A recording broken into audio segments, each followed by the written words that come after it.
Welcome to KK Labs, my playground for experimental content. Today's experiment is the audio version of my short film, Lupa, which I completed back in 2021.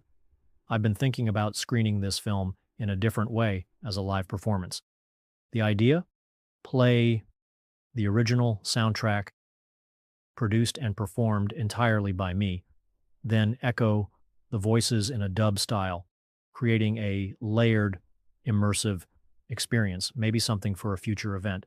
As for the film itself, you can check out the trailer at kaboy.com/lupa. And now I present to you Lupa. Salamat.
The crazy stories in which no Filipino American, from my experience, has talked about it. No Filipino American in my circle of friends back home in East Side San Jose talked about it, because not that many are going through the situation. It's not until later on in my adult life where I figure out I found some relevant stories and other people that have that shared experience as mine. But growing up, we're prepared for that. My grandpa, back in World War II, moved to Samar after the war. He marries my grandma and has 8 kids. As time moves on, majority of those kids move to United States of America. Just like any typical California Filipino immigration story, my parents found each other in San Jose, California, Silicon Valley. Before Silicon Valley, 1996, my grandma passed, and that's when the story began. As far as the drama, the adversity, the tough times for my family. My dad went over there for the funeral of my grandma. And when he was over there, he started establishing and figuring out that, oh, shoot, there's going to be a lot of land for all the brothers and sisters to divide. So naturally, like in any Filipino family, traditionally, there's always like a matriarch, patriarch, or somebody leading the family. And that was my aunt. My aunt was able to really take control of the family business, family land back in our province of Samar. But when my aunt passed away in 2010, that's when it shifted my family, where you start seeing a power struggle, I guess, of who's going to take over the business, who's going to take care of the land, who's going to take over the legalities of the paperwork. Because all that matters in the Philippines. All 8 brothers and sisters in my family had equal shares. But some people started selling it. Some people started questioning the size of what is given to them. People started questioning, backdoor moves or backdoor deals, whatever the case may be. With that comes accusations. And with that comes turmoil within the family. I'm having drama and beef with family members from the States. I would never expect that. And we never talked about land in the States, but now in the Philippines, we're pitted against each other. I'm not signing this. Everyone's going back and forth with paperwork. And it's difficult for anybody to deal with that, especially when you see your mom and dad crying because of the relationships they losing with their brothers and sisters, and even with their nephews and nieces. A land dispute has taken a toll on our family.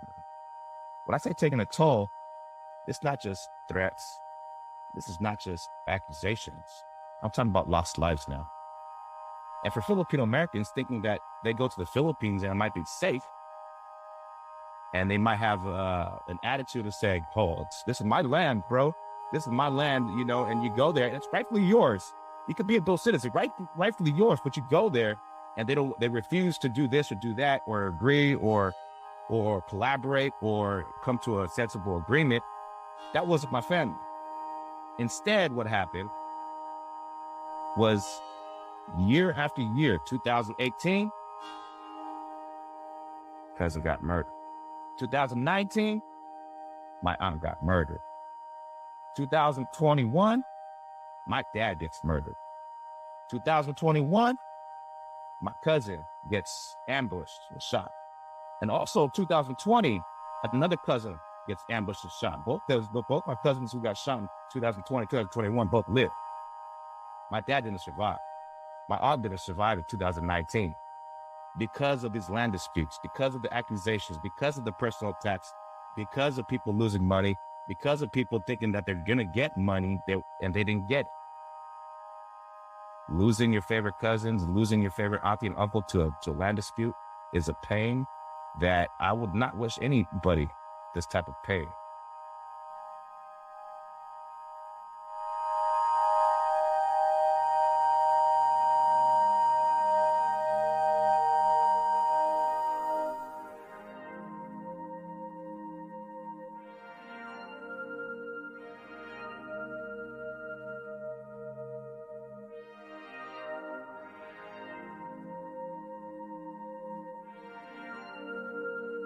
That were close to Manila were inherited by the men. Whatever was further and lesser in value was given to the woman, the daughter. So that's what happened to Mommy. She was the only daughter, so she got the land, 13 hectares, over in Nueva Ecija, which none of them had actually visited.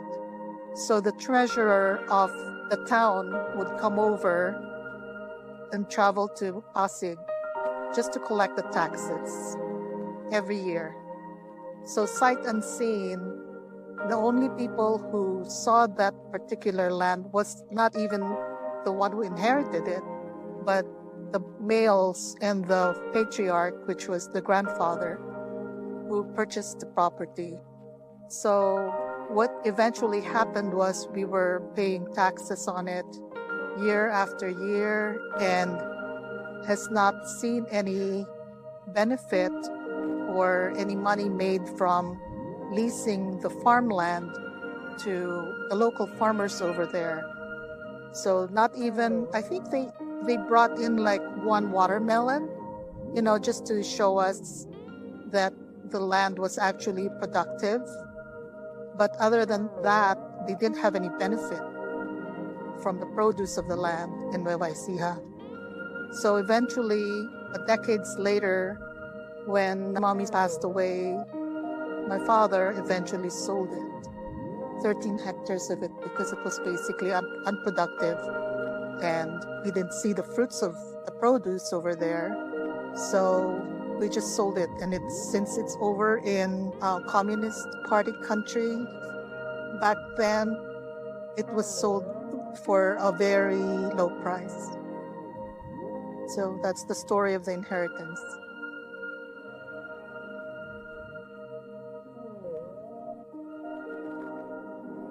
My great-grandpa came to Hawaii in 1930 to work plantation. So my family was originally, my mom's side of the family is originally from Santa Maria, Ilocos Sur. And then there was an opportunity to come here to work the plantation in the Big Island. So he came here, he only lasted like 3 to 5 years. And then he went back because he couldn't stand the living conditions here anymore. It's like he needs money, but he doesn't need it that much, or he thinks it's not worth it. So he went back, saved up some money, and then he bought a bunch of land in Nueva Vizcaya. So that's where my grandma and my mom grew up. So now that my grandma passed away, he was able to name the land and split it across all the siblings, except when my grandma passed away, that was not happening. And my mom had like 4 siblings. So now the siblings are like, 3 of them are in the Philippines, including my mother, and the one is in London. But they can't trust each other to get the extrajudicial settlement. They have to do that for them to sell the land, because I was buying it. Because they were trying to sell it to some developer, and the land is really nice. It has rice fields. And being that I'm doing a lot of work there, I figured I'd just buy it. So I've been trying to buy it off of them since 3 years ago. But because of this extrajudicial settlement, and then now the pandemic, no one can ever trust anybody to give them a special power of attorney. We're still hanging there like 3 years. Even with lawyers, it just wasn't happening. I'm trying to save the land so it stays with the family. I don't want to sound like trying to save them, but I just wanted to keep the land as is as possible, rather than, because that town is already super commercialized at the moment. I just don't want it to be another land that's turned into some touristy shit or some subdivision that some random people would live in and trash it. Nobody among my cousins seems to have interest in it. And they just want to sell it to a big developer. So I'm just like, I'm taking over it. And I want to take care of the land the way that it deserves, not just fucking putting concrete on it. That's a big chunk of land that can be saved. It's annoying because we're running out of time. I think we have 5 years from the time that my grandma died for us to get all of this shit figured out. Otherwise, the government is going to take over of some sort, or the government will get some sort of tax out of it, and then it's just going to get uglier. And, when the government gets involved, that's when it gets a little challenging.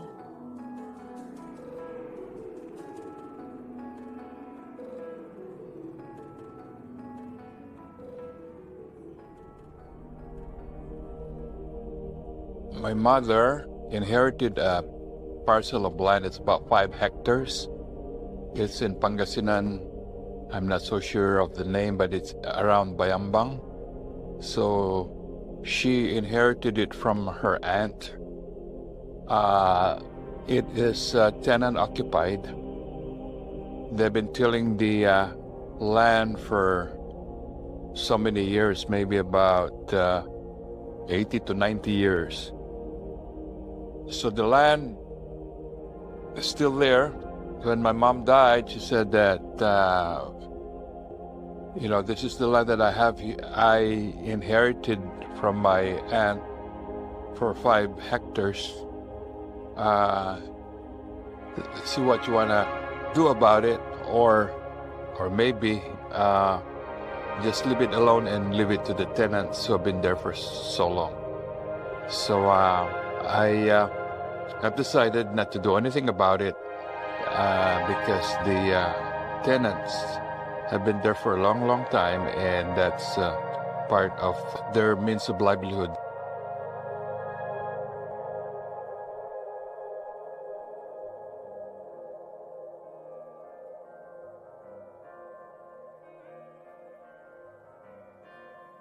My great-grandfather was only interested on wanting to plant and cultivating the land for profit. That's how he sees that he can provide for his family. So his great aunt wanted to give him the land, but he insisted on paying for it. So he paid 15 centavos per square meter.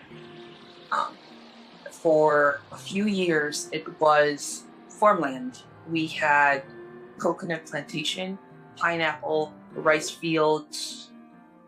Then in the late 60s, my grandfather came up with the idea, since the property sits in natural spring water, we have a big aquifer that the land is sitting on, and where it has been a great place to come swim and kind of have a summer home or vacation.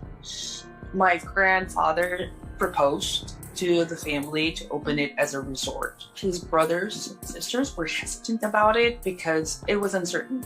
It was like, who's gonna come? The property's pretty secluded. They didn't think that it can be profitable. So, but my great-grandfather kind of saw my grandfather's vision and supported him, and by 1973, the resort opened publicly and it became quite an attraction. We had natural spring pools, so that was another income, and that has provided for almost 5 generations for our family now. There's nothing like it. It's very magical. Not to sound like romanticizing this experience, but it is magical to be there. One of the first taglines of the resort is "where a man is an intruder." That sticks to me because sometimes often when I do go to the forest, I feel like I'm intruding, but at the same time I feel calm, because that's just how much we do respect the land. I mean, on paper it says we own the land, right? But in reality, we're just custodians. We're just custodians of this land. We're just custodians of that forest and that water.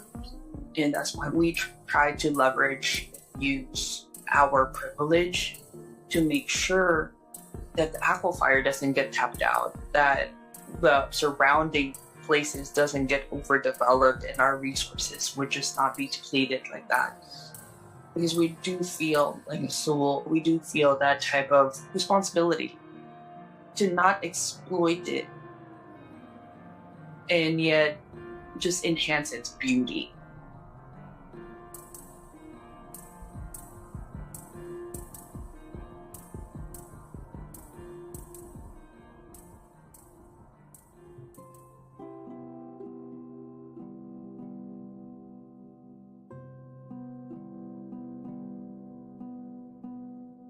All of this came about was when my mom passed away. I was the executor of her estate. The idea was that they were going to split up that land among the 6 siblings. The problem was that they did not have the original papers to show, number 1, the inheritance, and number 2, the actual map of the boundaries of the Malasiki land. When we went to the Philippines, we decided that we were going to check out the land. A distant cousin was very interested in it. She spent a lot of time in our household, and she contacted us when she knew that my sisters were going to be with me. She said, I'm going to make arrangements so that you'll get reacquainted with my mom's side of the family. She told us all about the history behind that land. She said that one of my uncle's wives had kind of stolen the land, and she had a title to it. I'm not certain. That whole side of the family is a little bit blurry. My mom didn't like to really tell us a lot about that. So we went over there anyway, and when we got there, our relatives had prepared this lavish meal, but we had been so hungry we stopped. And I could see, in hindsight, I saw the disappointment. There are these American relatives coming in, and they probably just went all out and killed all the chickens for us. They were able to get the tenants of the land to come and meet us. They came sort of a spirit of, yabang. They had their balisongs, they had machetes, and of course, my sisters are all freaked out. So I introduced myself. I told them I was executor of the land, and that I was concerned that they hadn't been paying, some sort of rent. My second concern was that since we were not there, the property taxes were not being paid, and I was afraid that the government would seize the land for non-payment of taxes. They questioned us. They said, who do you think you are coming here? For all we know, you're not even the kids. It was very uncomfortable, and in a sense, it was a little threatening. I know very little about Philippine laws and land because I left when I was 17. I have no idea how things work there.